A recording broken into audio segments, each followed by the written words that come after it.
All right. Well, thank you everyone for joining me for the Greatest Horseman podcast. And I am here with Lee McLean from Alberta, Canada. Alberta, Canada. And we both have the pleasure of being here to judge the ATFO here in West Virginia. Yeah. So we spent a couple days together.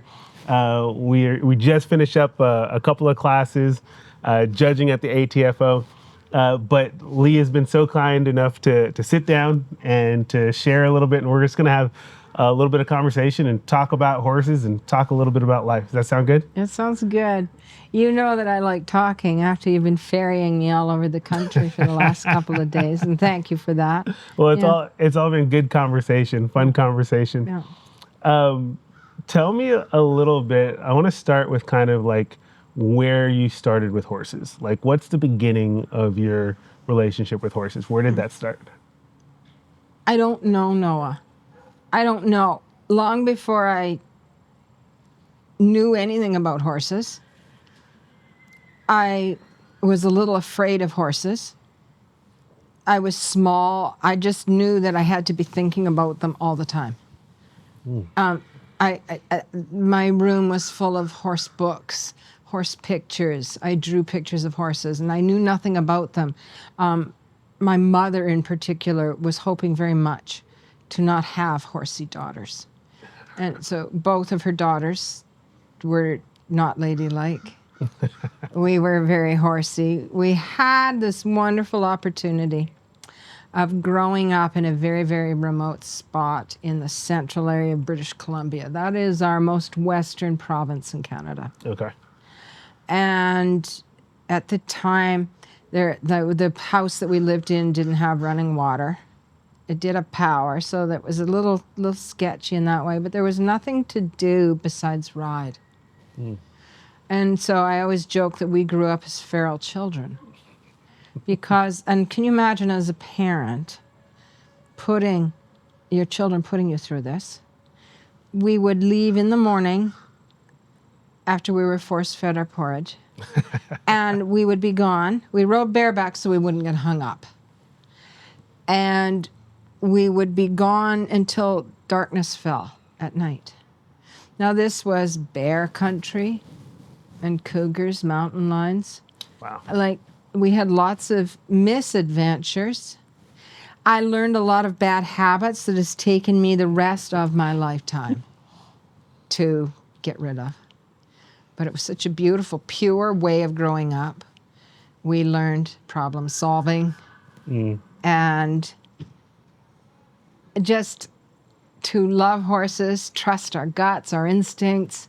And I don't know, I sometimes think I'm so fortunate to have grown up when I did, that this was allowed me. It was one of the things that is the reality of riding for so many of us now, is in the 1 hour time slot.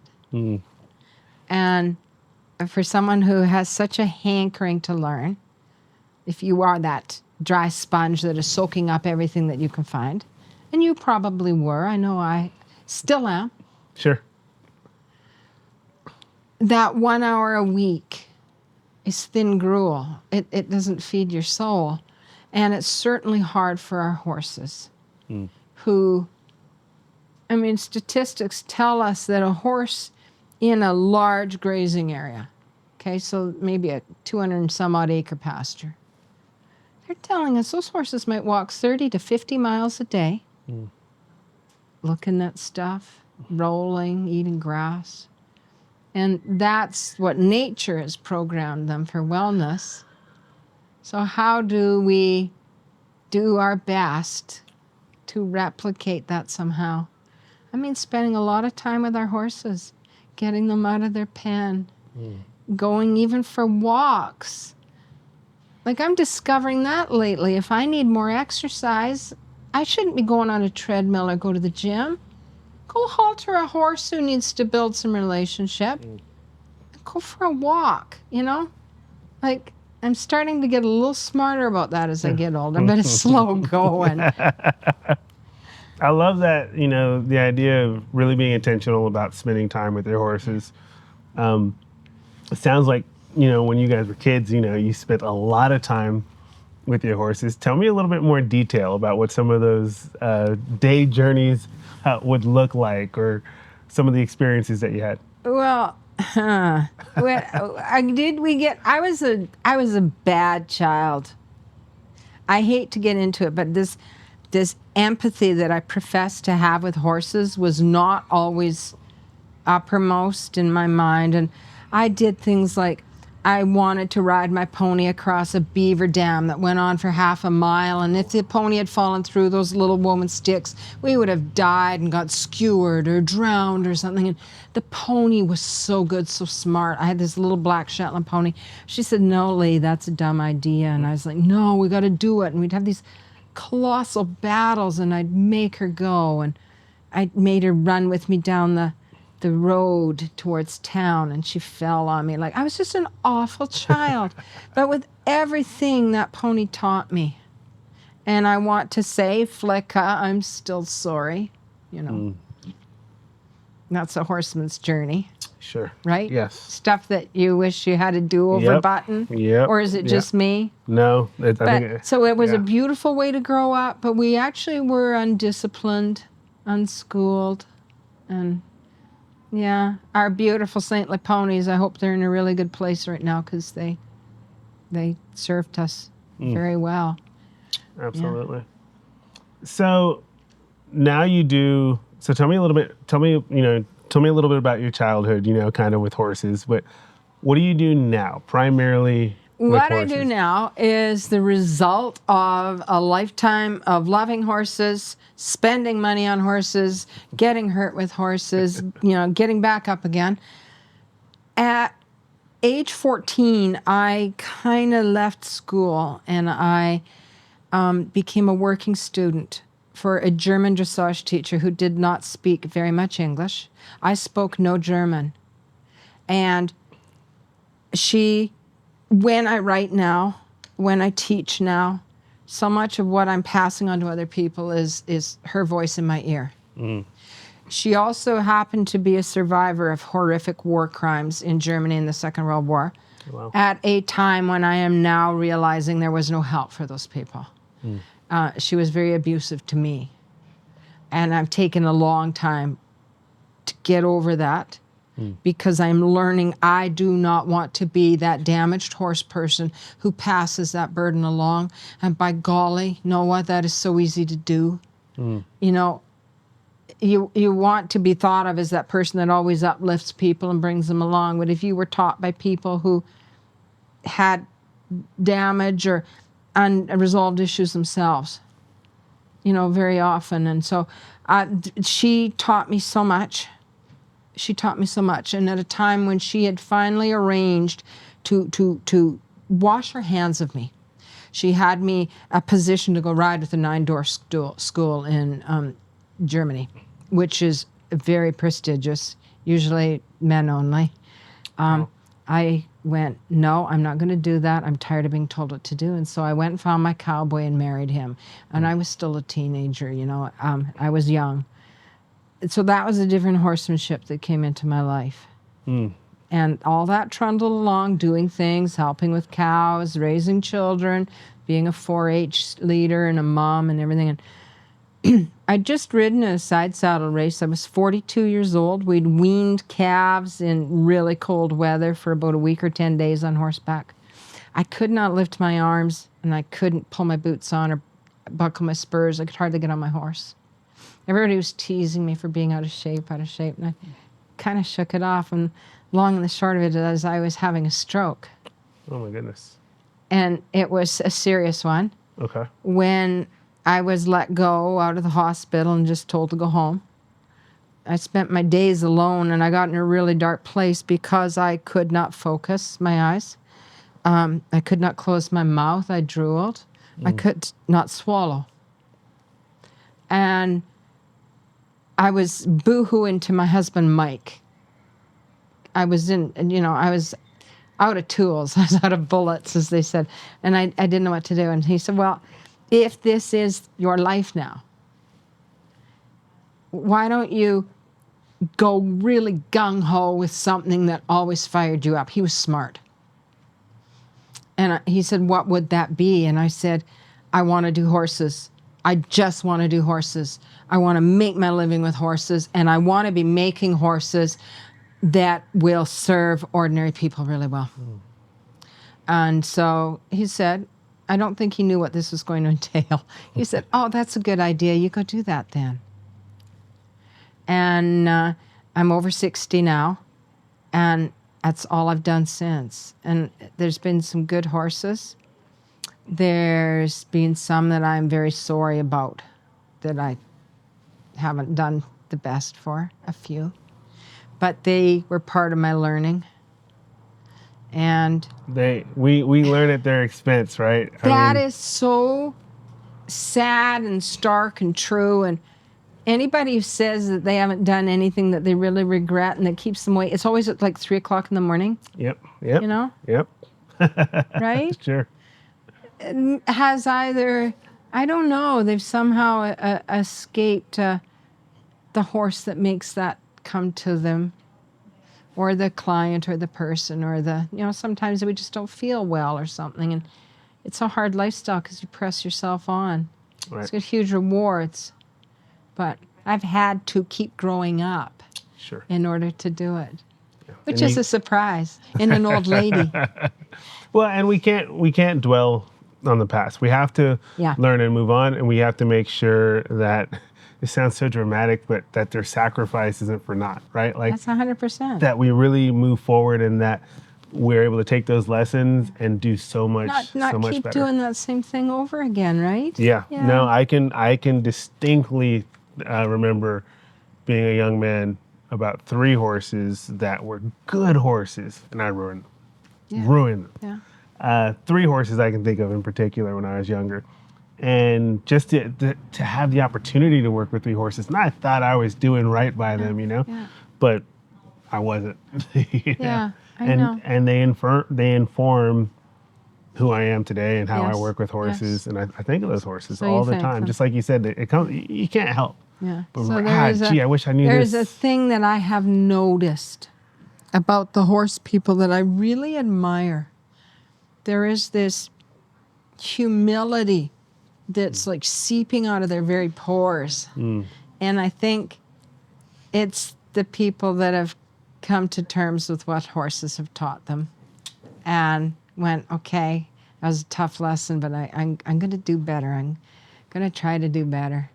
At the same time, we can kind of go all over the ditch. Like you can read somebody or see a show or a magazine article or a podcast, and you go, oh, that's so great. That's so great. I'm going to do that from now on. And then you try that for a little while, and maybe it works for a little while with your horse, and then you run into a little problem. It's not working so well, so you find somebody else, and I'm going to do that for a little while. And so I've seen some little changes in I'm going to say the horse industry. It's a bad phrase, but I'm going to say that. Yeah. I'm going, okay, the next step, Lee, is to require yourself to drive on this icy road and just keep her in the middle. Like take ideas. I've been learning here at this event. I'm watching and listening, and I know that there's people that are new into the horses. Sure. I can tell how they're carrying their bodies and they're feeling maybe like they don't belong. And I'm watching them and I'm going, oh, I watched how she just put her hand on that horse's neck right there. I would be better to do that more often. So there's a humility with it if you try to remind yourself that it's a little bit like the perfect chess game or gardening or whatnot. There is no here. You have arrived. Yeah. It is this winding up and down thing, and we do get to this stage, and it's like I was talking to one of the other judges today, and I know you know him, and he said, I am not going to live long enough. And he says, I'm not trying to be dire. He said, I'm trying to be really grateful because don't let me squander any more time, right? Or learning opportunities. Absolutely. Yeah. And that's like in front of me like a great big billboard right now. Yeah. Horses do keep us humble. Because the moment you think you know it all, right? That horse will prove to show you otherwise. A horse will, at least. And I think that's part of, for me, that's part of the draw to horses, is that you're always learning, always developing how to become kinder, softer, communicate with more clarity. Which serves you in your life with people. In all of our relationships, yes. Yeah. And I look at my relationships with the horses that I've had, and a lot of what I've learned from those relationships, I'm able to use in my relationships with people, like you're saying, right? And I think it's a lot easier with a horse, at least in my experience.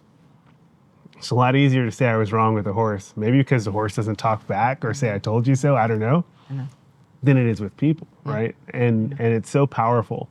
And there's this connection thing that happens with horses that is just so incredible that it's an addiction, at least for me. It's like a drug, you know. I'm always coming back for that horse, always looking for that horse, you know. Even just being away from home a few days, I want to get back to my horse. Yeah, because it gets you kind of jonesing for going and starting anew with a little bit of fresh perspective and a little fresh energy. I know, I'm feeling that too. Yeah. Let me ask you this. So we did the showing, or we judged the showing today, and you talked a lot about, you know, just, you know, seeing people and the empathy and, you know, petting their horses and stuff like that. When you are judging a show, what do you look for? Like, what's very specifically, like, what stands out to you? What are the things that are most meaningful for you? If I could just lead off my thought right now by saying, for people who are competing, if you knew how much the person who is evaluating you, because judge is a tough word. Right, yeah. Yeah. That person who is taking your measure or your horse's measure wanted you to succeed. It would take so much pressure off. Judges are not wanting competitors to fail. That's right. They're wanting them to knock it out of the park and have a beautiful round. Yeah. So that's one thing I wish I could say to people. But on the horse end, I want the horses to be happy. I see so many unhappy horses. Are they in pain? Are they unwell, tired? Are they bored? Are they doing a job where there is square peg going into a round hole? Yeah. You know, like, people by nature are not meant to be unhappy. Right. Like, you know, we can be doing the most drudging job, but we sing. We can find happiness doing that if we're just left to our own devices, you know. If we have nobody to complain to, we are happy people. And I believe horses are too. So when I see them, why are they flagging their tail? What, like that fascinates me. It fascinates me. So if I'm out, I was out at a small local show just a couple of days before I flew in here with my husband showing horses, and got all the pictures back, and I went, oh, I need to lose weight, because every single picture I went, oh, I don't like how I look on the horse. Once I got over that little pity party, I was struck by, I'm riding an old horse that I bought back. I trained him. I sold him as a young horse. Okay. He became unsound. I brought him home so that he could retire with me, and he's feeling better, and I'm riding him and competing a little bit. We must have had over 180 or 100 pictures. Every single picture, my horse just radiated joy. And I went, okay, I don't think he's odd or special. What is it? And I realized his gear fits. He has been lovingly and patiently taught that one single request means, please, can you come up with a suitable response? And we are prepared to wait until he finds it. And then we are going to love on him and be grateful for what it is. We are not going to have him be a one-trick pony. We will do beach ball polo. We will ride out. We will go to a poker ride. We will go to the horse show. We will chase the cows. Wait, hold on. Hold on. What is beach ball? beach ball polo. Oh, Oh, beach ball polo. yeah, and you've got big brooms and this huge ball, and you're like whacking it through goals. And I lately played it with the most stuck up, hard on themselves professional horse people. Okay? Like nothing is good enough. And that's their life. They have to be that way so that they can compete with. And the laughter.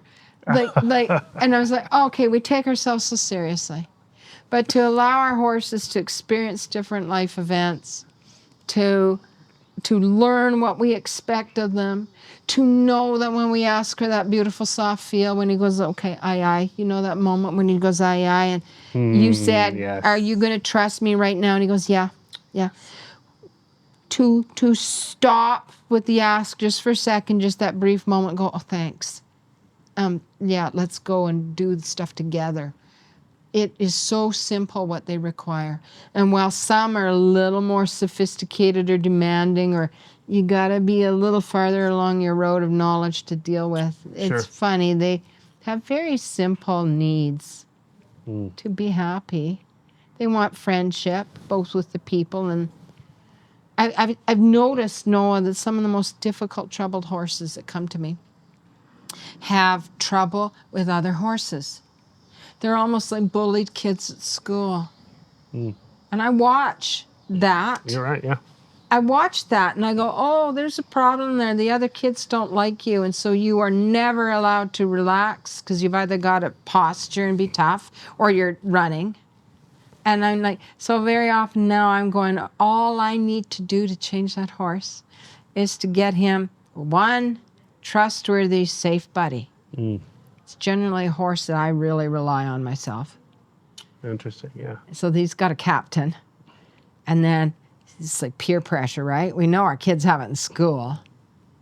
That horse will come around. And that's just one of the unmet kind of needs that flows over into their riding.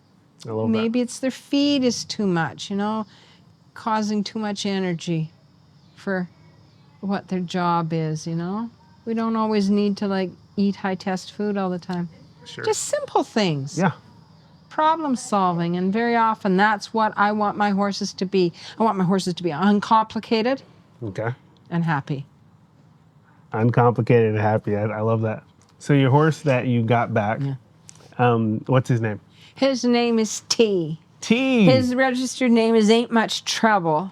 And he was always called Trouble before I got him. And I had this weird feeling I can't name a horse that I plan to love a negative kind of a name. I'm right there with you. Are you really? 1,000%. I tell people that and they go, you're so nutty. No, they do. They do. Like Stormy. Yes. Chance. I don't want to take a chance. Oh, you're going to love this. One of my best ponies I bought, his name was Killer. Yep. You gotta be kidding me. No, I will immediately change their name. Because it's supposed to be bad luck, right? Like everybody in my country, it's like, you don't change, it's a cowboy thing. You don't change a horse's name. And I'm like, oh, just watch me. Right. Because it's like, because words carry weight. Words carry weight and an energy. And so if I am saying killer, right? Like, I don't want to be putting that into the my sweetest horse. Like, it was just so, I think they were being funny. Sure. But I mean, it's like, no, please not. No. So his name became Win. Wind, I like that. Just Win, W-I-N. Oh, Win. Yeah. Okay. All right. Nice. Short for Winchester. Nice. But yeah, no, it's a thing. Yeah, it is. It really is. You mentioned you want your horses to be happy and uncomplicated. Now, what I'm hearing is that you're very intentional of getting them there. You talk about making sure their gear is fit, they're comfortable. Yeah. The food that they're eating, that they're not eating junk that's full of sugar and crap or whatever. Because could you talk a little bit about that? Because I think that, especially for new horse owners, sometimes it's overwhelming, all the things that, kind of affect your horse. It is. But what's an approach to that to help people, if they are wanting to be more conscious about making their horses happy? What would you say? It's a good question because most of today's horse owners are boarding their horses out. So you have to tweak your horse keeping realm within the general umbrella of where that horse lives, right? So, you're often doing the best with what you can. I try to keep things really, really simple. Even my little tubby ponies, I am learning that people like to dry lot them. Don't let them eat. And so a lot of those ponies that we think are bad ponies, they have ulcers, Noah. So I had an ulcer, and I didn't even want to deal with anything, It's just so fundamental. So I keep mine eating all the time now, and if they need real low calorie, I look around. I'm in an area where there's some farming. I can get straw, and as long as they got enough water, and I introduce it, so I'll kick it around. I don't want it in a pile. They can be munching and grazing, eating, having good friendship, but I keep it really simple. I don't feed grain. Maybe because I'm usually riding ponies and smaller horses that don't need a lot of extra energy. What we do is, and I think it's a good thing for people, is to get your feed analyzed and your soil tested. Because certain areas of the continent are deficient. Like our area is deficient in selenium. We know this. So feed that's grown, we grow our own feed, is going to be deficient as well. Well, one thing that we know that a selenium deficiency does is cause aches and pains, muscle soreness, joint soreness. Sure. Well, are you going to be happy? Yeah. Packing someone around and your body's sore. So that is a simple thing, is it's just a little tiny syringe of oral meds, maybe every 6 months. Zoop. And my horse, and you'll see horses that are kind of stiff, floating around, I'll go bingo. So being a little bit of a sleuth, if it's got a lot of ingredients in it, if it doesn't have the ingredients listed, I'm a little bit worried if it's got things I can't pronounce. Sure. Okay. Because I think if so, then we can get a mineral mix or whatnot that they can have in a tub. And horses are so clever. If they've reached, a state where they're kind of getting imbalanced with what they're eating, they might not bother that tub for a little while. Sure, yeah. They know. They know. They know. Yeah. Let me ask some follow-up questions on that, because I want to make sure I have clarity. And I love talking about like feeds and what people feed. So when you say you feed no grain, do you feed any supplements? So when you say feed, are you referring to like pasture or hay? Yeah, I'm referring to forage. Okay. Because I think that forage has to be like 80% at least of what a horse is eating. Because he's got to be moving his jaws, head down. I don't feed him in a bag or with his head up, because I want his sinuses draining out.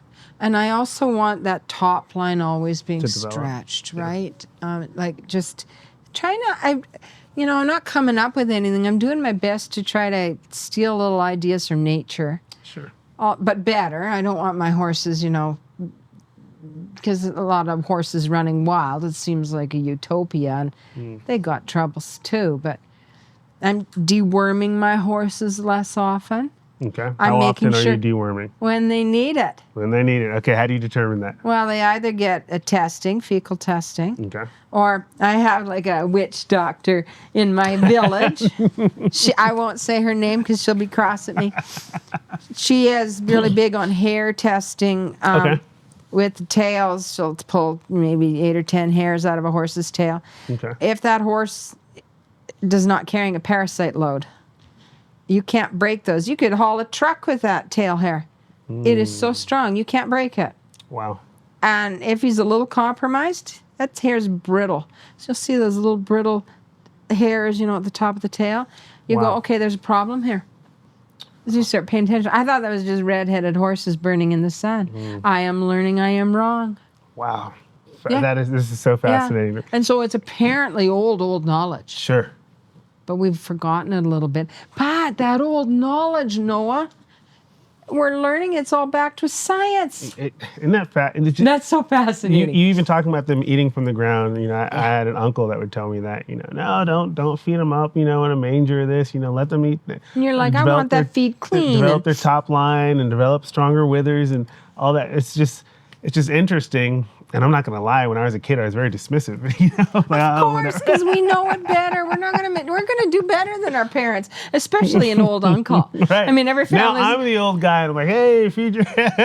And there's always a new idea, right? Well, one thing, let's be honest. When it comes to horses, there is nothing new under the sun. That's right. I just finished reading Xenophon's book, which was written 2,400 plus years ago. And it is actually a military manual. So I kind of, I go, my husband would think that's the exciting bit, but I thought that was the boring bits. But I was like, well, he is talking about things that, excuse me, I thought I invented that. Sure. No. Sure. No. Okay, I'm going to hop back to feed again. So, forage, okay? Would you say that is the most important part of a horse's diet? How important is the quality of forage that they're getting? Well, the quality is super important. If you're particularly on a cumulative basis. Now, we've had 4 or 5 years of really severe drought where we live. So our hay crop's this yay long, barely long enough to bale. And I'm having a fit because we do winter seriously where I'm from. It might be end of September until end of May. Okay? So we need feed. It's really hard to ship it from the United States or anywhere else in Canada. I mean, your cost is so much money. So we're trying to grow our own. And I'm looking at old hay. That's coming kind of at a cost because my horses are going to start getting heaves, emphysema, coughs, all that stuff.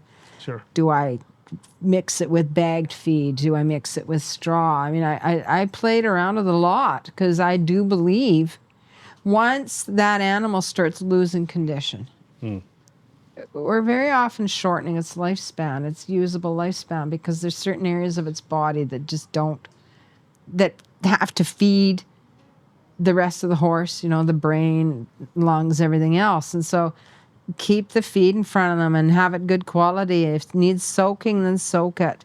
But I used to be, because I'm cheap. I used to feed. You're a horse person, so right?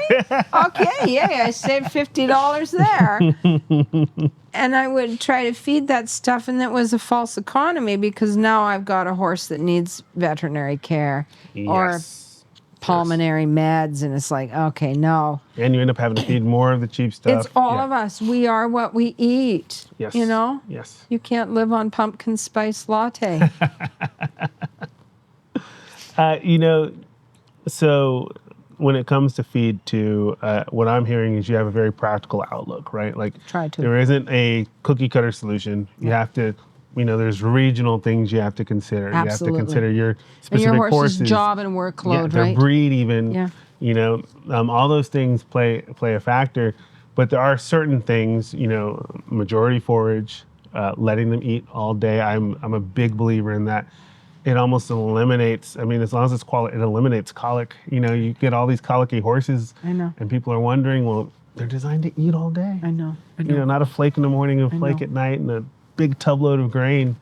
And it's no wonder we have so many sickly horses, or like you said, horses with all these things that these horses end up struggling with. Yeah. And I think it's important for people at home who might be watching this, to really consider like where they are, what's available to them. I have a friend who raises cattle in Colombia, and she gets all of, there's like some place that has like an olive crop, and like that's what she feeds, like there's some byproduct, that's what she feeds Oh, wow. her cattle there, Yeah. right? And I'm like, wow, that's fascinating, because we were talking about like what we feed to cattle in Texas. I'm like, you feed them olives? Like, that's crazy. Well, it's like the other issue for people with cost is bedding. Yeah. Right? And You everyone's gotta like, what's source what you bedding's can. best? I don't know what's bedding's best. I know that I want to be bedding my horses down with what grows in my area. Sure. So we border on grain land, crop land, farmed Okay. land. Okay. So I'm speaking up always very early. I want your straw, guys, so that I can bed in that. Because we Awesome. don't live near a forest, so shavings have to be trucked in from a great deal away. Sure. They get expensive. They're convenient, but I was also taught that we shouldn't be keeping horses in skimpy bedding if they're stable at all. Sure. They need to be bedded Put deep. plenty in I there. know it's Yeah. costing money, but then you need to get clean in your stall a little more often. Sure. Pick through, let them be comfortable, because I see so many horses with calloused elbows and hocks. Sure. And they're, it's become very popular to just throw out a little sprinkle of pellets and stuff. Sure. Hit it with a little lime. Yeah, and I'm just Sure. like, that doesn't look comfortable. That's not fitting in with my healthy horse idea. Yeah. Yeah. Next, Happy horse idea. a happy horse. If he feels loved, and that's not necessarily cookies, although I feed my horses cookies. I make more cookies for my horses than for my husband. I will admit that. But everybody knows when they're loved and when they're not. And so I'm trying to be quiet more. Be a little stiller. A little more observant. Stop asking. Because if I'm patting and still asking, is that praise? Sure. I don't know. It's just the whole picture, right? And I don't know if there's one thing that's more important. Good feed's so important, but the friendship thing, being used, being needed. And when I used, I don't mean that in a negative sense. Sure. I have this very unpopular opinion that if it's the right job and he's well prepared and he's healthy and you love him for it, our horses love to be needed just as much as we do. Absolutely. You know? Absolutely. I had a little pony in a cart that I used to take my kids around with so that I would be happy while I was a young mom. And that pony got so much pride out of carrying us down the road trotting. You know, I can remember when we were thinking of retiring her and she went so downhill so quickly that obviously that was the wrong decision. Yeah, we're going to keep driving the pony. Yeah. I've seen that a lot. Yeah. Specific with horses in general, but specifically with driving horses. I've had that They experience love their job. time and time and again. You think it's the best thing for that horse. Yeah, always getting old, turn him out to pasture. Yes. And it's just like suddenly being said, oh, you've served us well, you know. Let's Yes. bring in someone young and cool. Yep. And you're just like, I've yes. built this place, you're thinking. We notice that with our ranch horses that work the cattle. They'll have their heads over the fence because we'll be trailer getting loaded up to go out west or whatnot. And I can just see my older horses going, you are going to ride that young idiot? You're passing me up, what? Yeah, he's like the old uncle that knows everything, right? And he's like, you are what? And you can see him look away and just like, outrage. Absolutely. But that to me is part of the healthy horse. And that's also being wise enough if he's sore. That means I need to be bringing young horses up learning if I have a really heavy-duty job. Being willing maybe to ride a friend's horse sometimes if mine needs a little break. Being willing to ride the barn's lesson horse if my horse isn't entirely well. Being willing to ride the unpopular lesson horse at a barn because everybody wants to ride the star. You start to go, I can learn a lot by watching, making sure that my horse isn't suffering to do what I want to do. So you had mentioned about your German riding instructor and then meeting your cowboy husband. Tell me a little bit about like kind of the differences there. Well, it was the ultimate show of belligerence or whatever, right? To like leave all this classical stuff that's been taught me. She was very, very good, very ahead of her time. And I went to my new lifestyle, which was very like how I was raised. Okay? And so it kind of was a little bit, I'd gone 3/4 of a way around the circle to come back full circle. Sure. And, oh man, I started to like sit up and take notice because my father-in-law, my husband's father, who is dead and gone now, and he was actually really injured badly in a very serious horse wreck and never was the same again, never rode again. But he mentored me in his own way. He made many good horses. I noticed as I was riding his horses are all what we call straight up in the bridle. So they're horses that are started in the hackamore. Then they go into a thing we call the 2-rein. They pack that bit for years sometimes, still riding the hackamore. So this is like slow cooked baked beans. This is not opening the can and having the Heinz beans. This is the molasses, pork hock, soaked overnight kind of horse training. His horses all had beautiful top lines.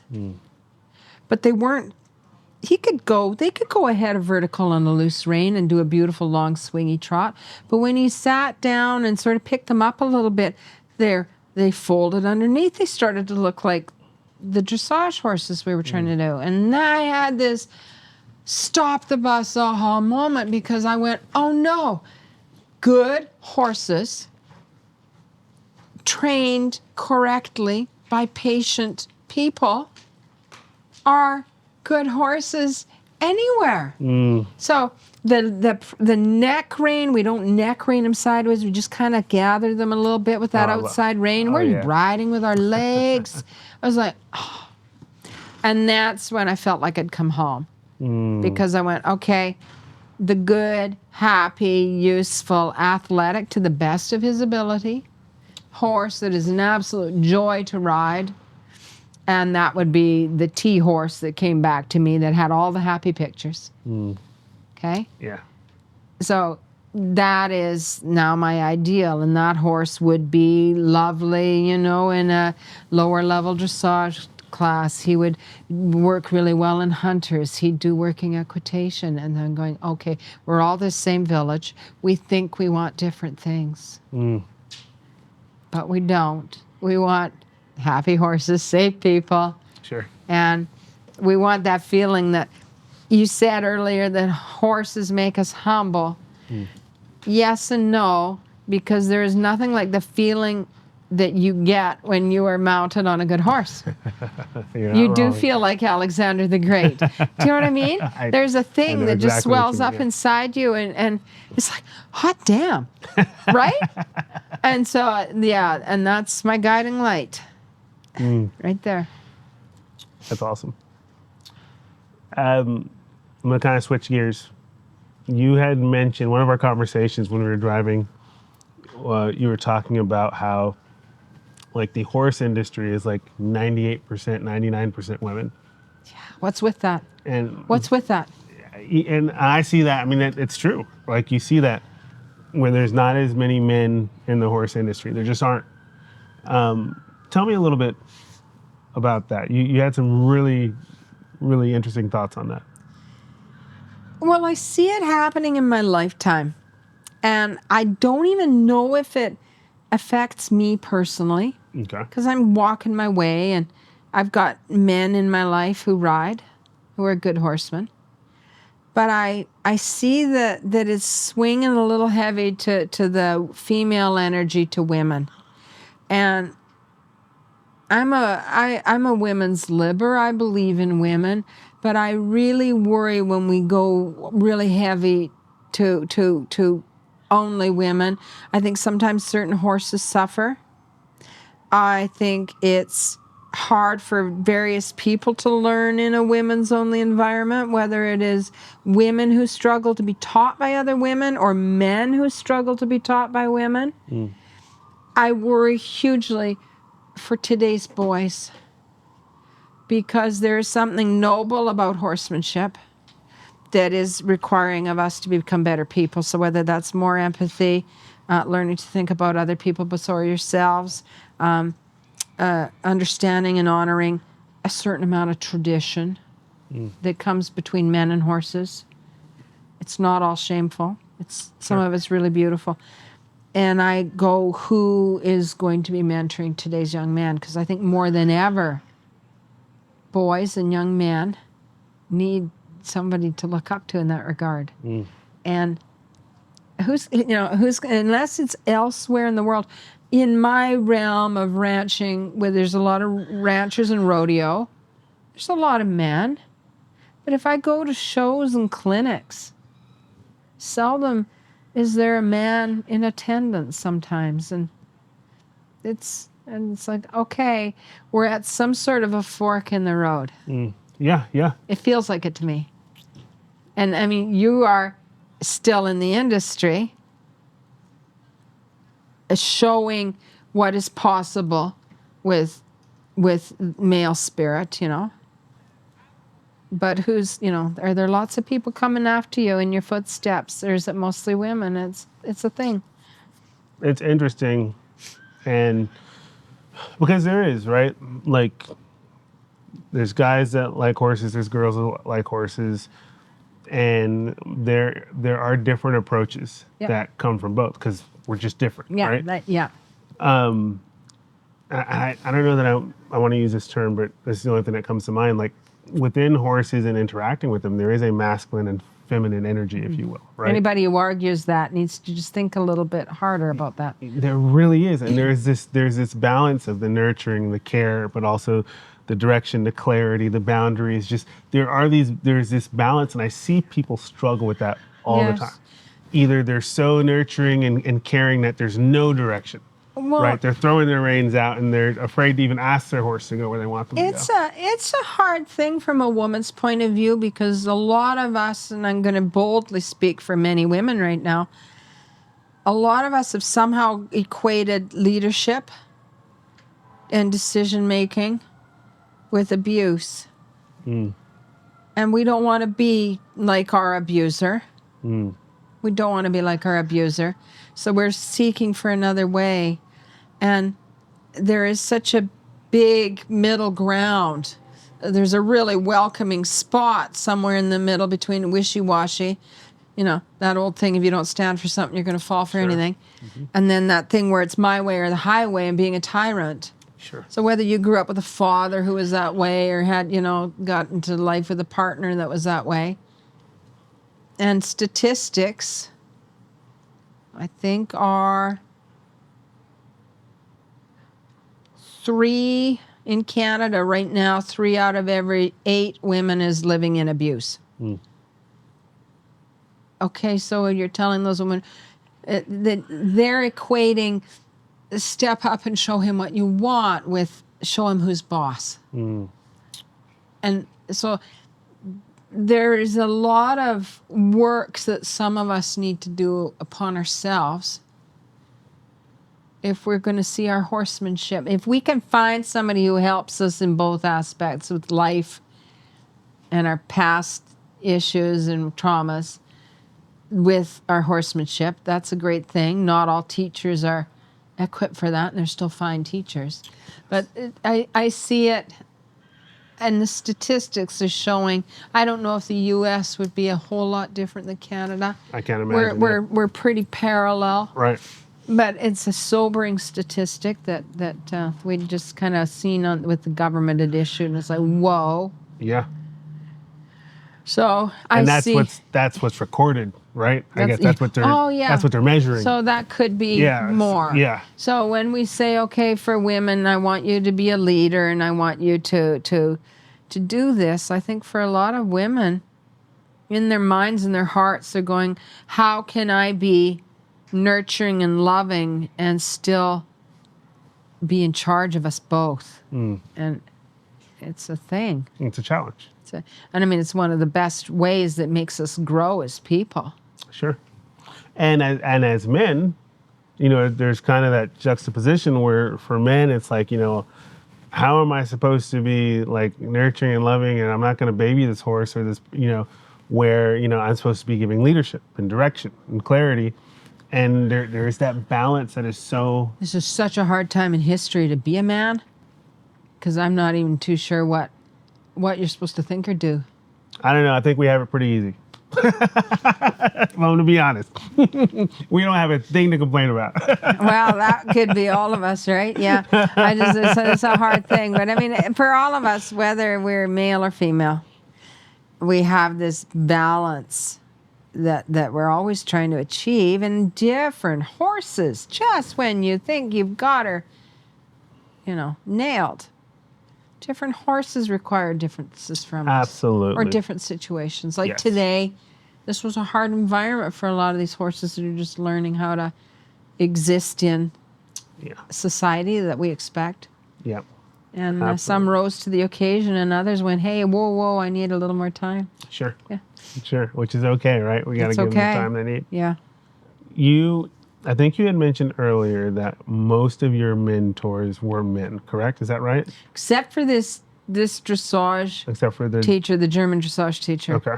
And she was the woman in the men, and she was the one who was hardest on me, definitely.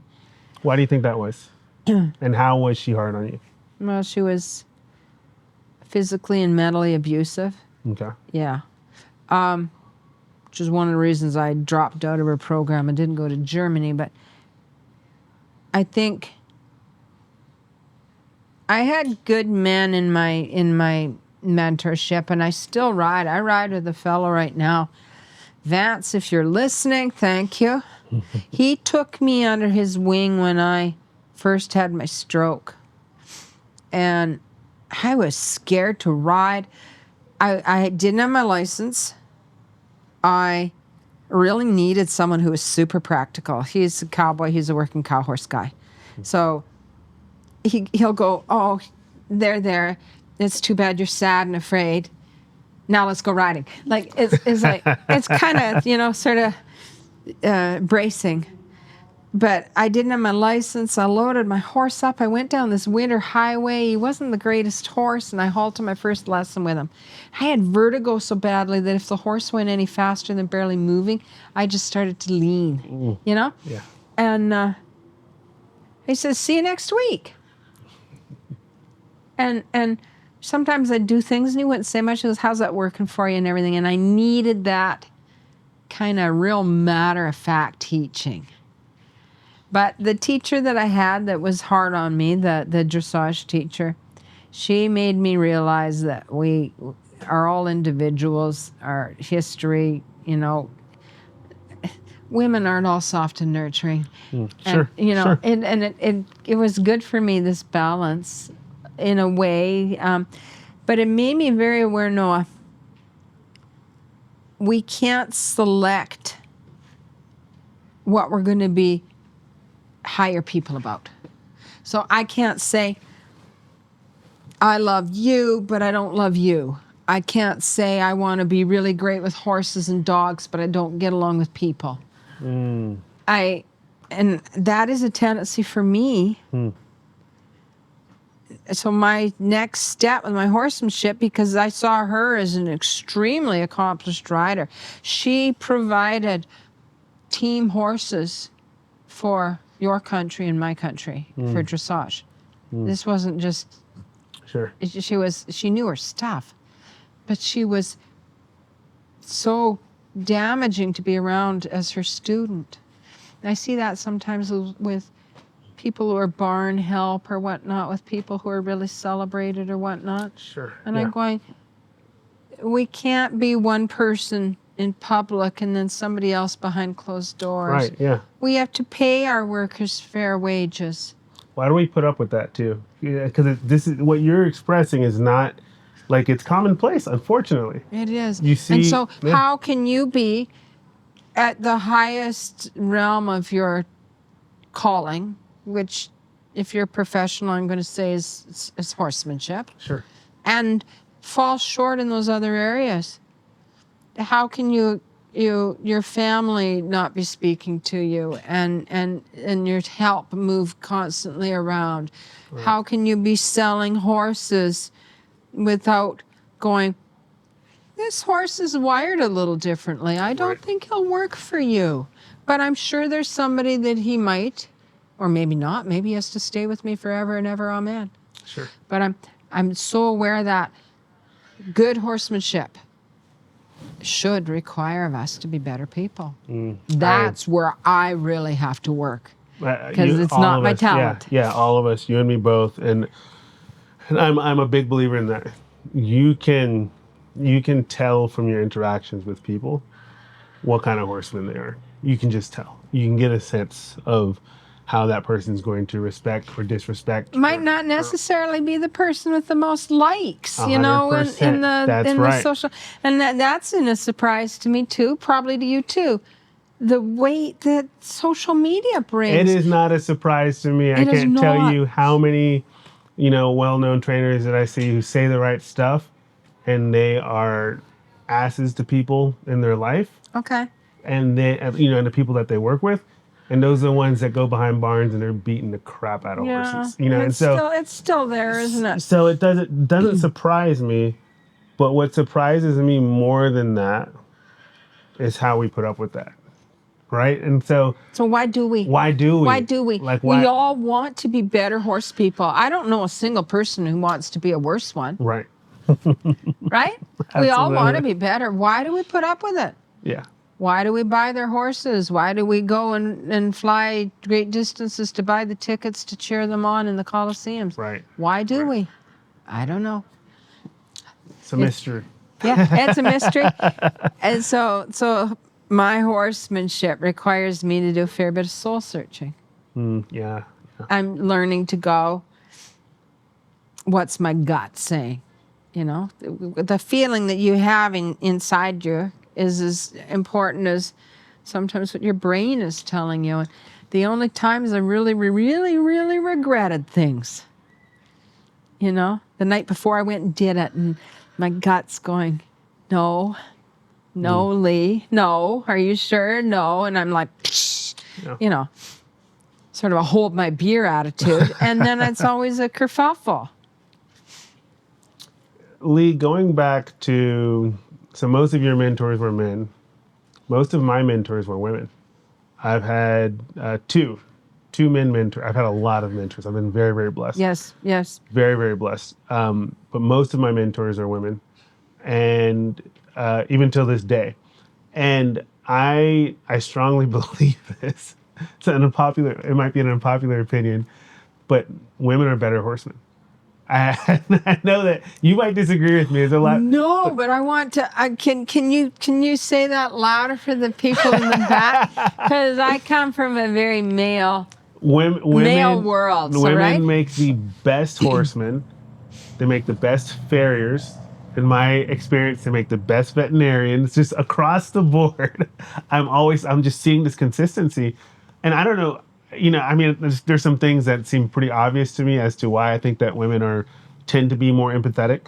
They tend to have less ego than us men. Yeah. Not that you don't have any, but Yeah. less than we do. Yeah. And I think that kind of gets in the way of our horsemanship. My husband would love to chat with you right now because he says women make the best farmers. So he says if you were to hire a man or a lady to run your tractor or your combine or whatever, and you were to say to both of them, I want you to run from 9 o'clock in the morning until 5 o'clock at night, and I want you to be in third gear at 1,500 RPMs, okay? And I'll see you when it's time to fuel up. He said you could come to that field at 5 o'clock, and that woman is so like, she's watching stuff, paying attention. She's doing a good job. The man invariably goes, the minute that's been done, he's kind of gone along. That's nonsense. We can go in fifth gear and, like, you know what I mean? Wreck the tractor. And it isn't anybody's fault. And Yeah, all the you were no excuses. good to work for anyway. And he's maintained that for years. That's so funny. He's right. He says men always have a better idea. Oh, man. Well, this has been lovely chatting with you. But before we wrap up, you have written a couple of books and you publish regularly. And tell me a little bit about tell me about the books you've written a little bit if you can. And then also where people can follow you, learn more about what you do. I was a very reluctant author, and it was one of my followers. Facebook's my my arena, okay? Because I can write long things and people either can stop and read it or they can scroll by. And so it's, it's my place. And that's where I've kind of got my little group of people and we all get each other. And it was a book publisher who happened to be a follower, and she kept saying to me, she just hounded me, you should write a book. You should write a book. You should. And I'd say, well, I have a cold, I can't, or I'm going on holiday, or I can't, or it's harvest. Like I just would like push her away. I was so resistant. Anyway, she got her way with me, and the first book came out in 2018, and it's called Horsewoman. Okay. Notes on living well and riding better, and it is based on over 50 years of diary entries. I am that loser. I have kept a diary on riding since I was 8 years old. That is so cool. It's so funny. Miss Young was mean to me in class. Stuff like that. It's all written down there. And so cool. I had this idea when I was 8 years old that I was going to be in the Olympics. I believed it wasn't even a question. So all of that's in there. And what I did, and I think it was about 2011 or 12, my daughter was watching me write my riding journal about a horse that was having a problem. And I just do this. I've got shelves of these things. So neat. And she said, Mom, you should put that on Facebook. And I was like, face what? And so she got me set up, and I wrote a thing, and I pushed send or post or whatever it happened to be at the time. And our next door neighbor liked it, and the lady where I pick up my mail. And they said, oh, you should write another story. So that's how it started. And now I got 2 books. There's a third in the works.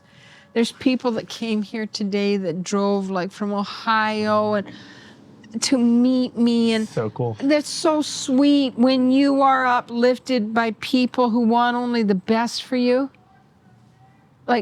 That's so pure. Right? I know you've got those people in your circle. They literally want only good for you. Yes, yeah. And that's who you get sort of surrounding you. And and the next one was Love and Rules. Okay. My balanced approach. Because with one without the other is not for me.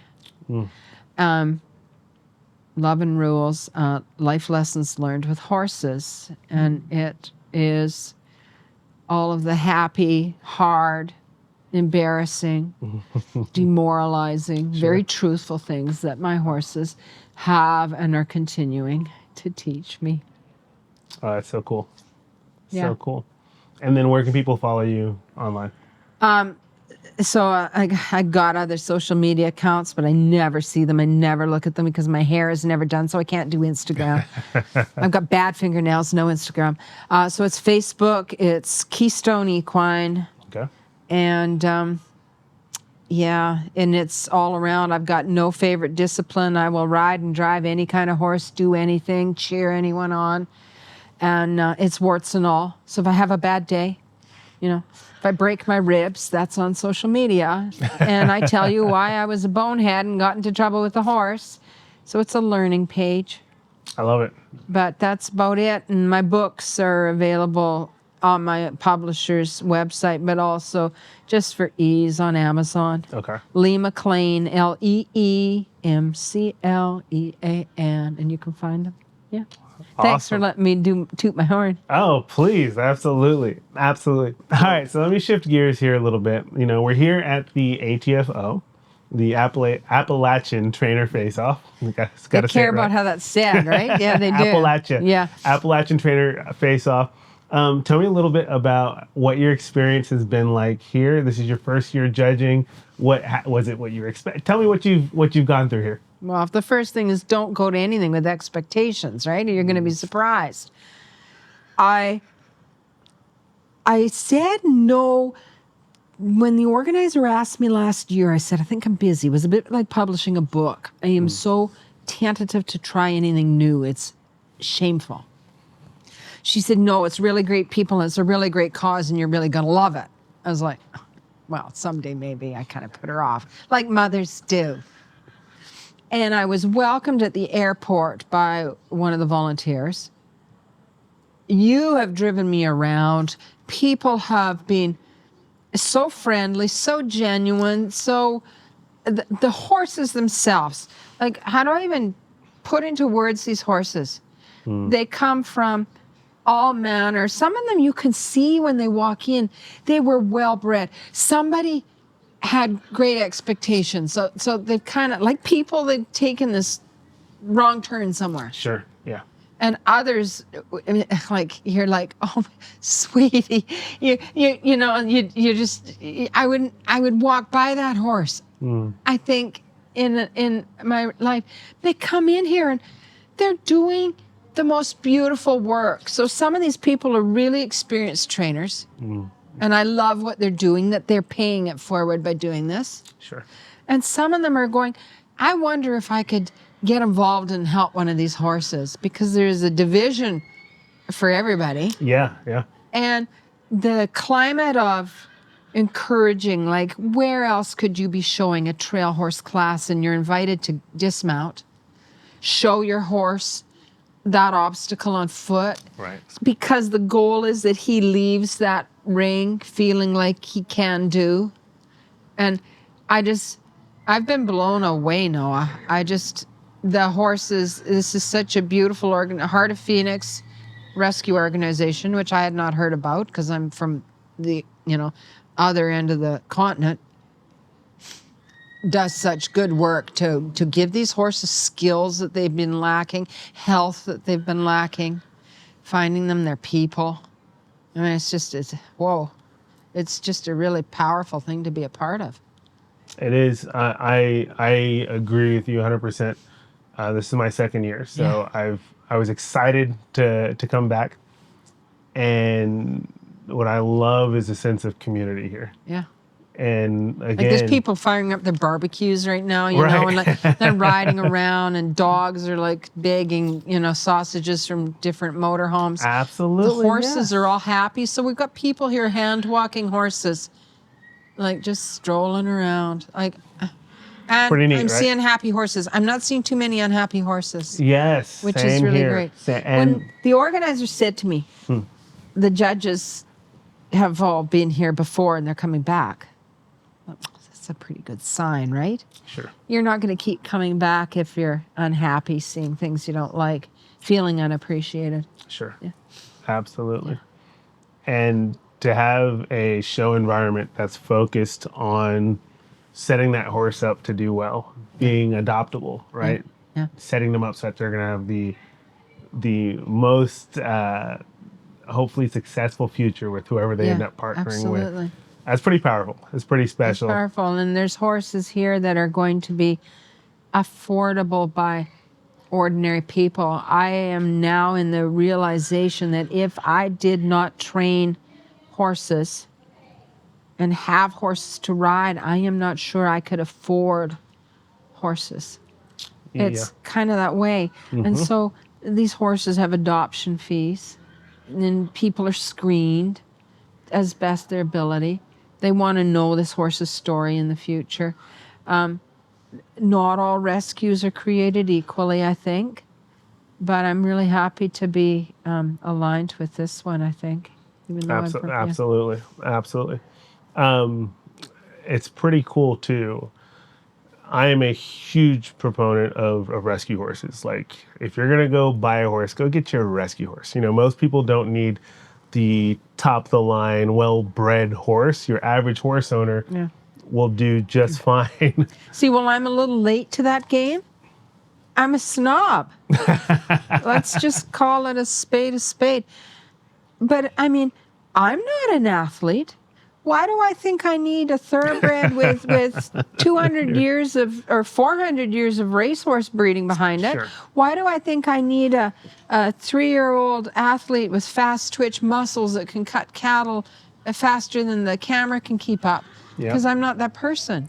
I get it, yeah. But I'm a little slow to the party, like late to the party. Well, I believe that all of the judges, Is there 6? 6 judges. Brenda's had a horse.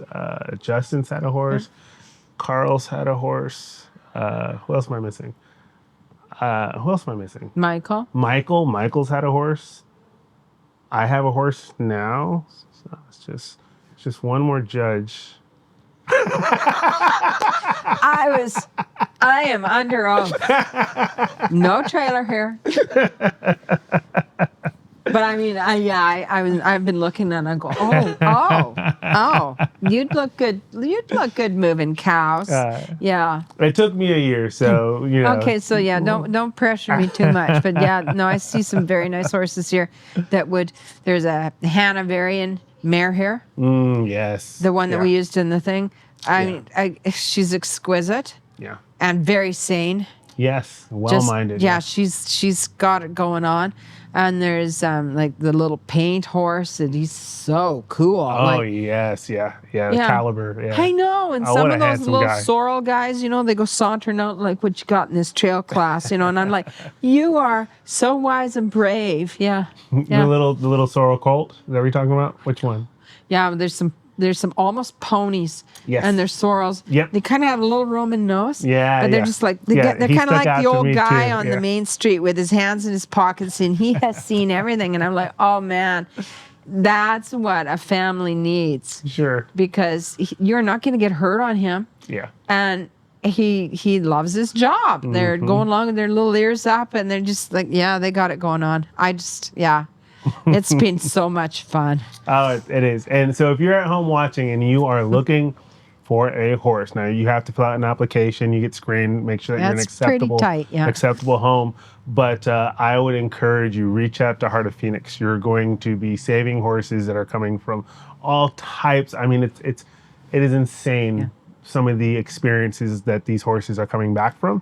And this organization does such a good job of rehabilitating these horses, placing them with reputable trainers. And doing it for a long time. Yes, And so if you're looking for a horse, before you go on Marketplace or wherever searching for your horse, consider Heart of Phoenix. It ties into that give everybody a second chance. 1,000%. Yeah, okay. Well, thank you so much. This has been a lot of fun. Fun. Oh, it has been. It has been. The best part, I did not know you existed. So I'm like the last person in North America who did not know you existed. And I feel like I've made a friend. Same here. I know. Feels like family. So, I know. I've made a friend. Thank you for that. And I have loved just, watching you interact with, the judging and the contestants. Oh, the young man. And all The young man. I sense weakness in him, so he's fun to tease. But he's such a great person, Absolutely, absolutely. Yeah. It's been a joy, a pleasure, and an honor getting to know you. I hope I meet you again. Oh, we will for sure. Okay.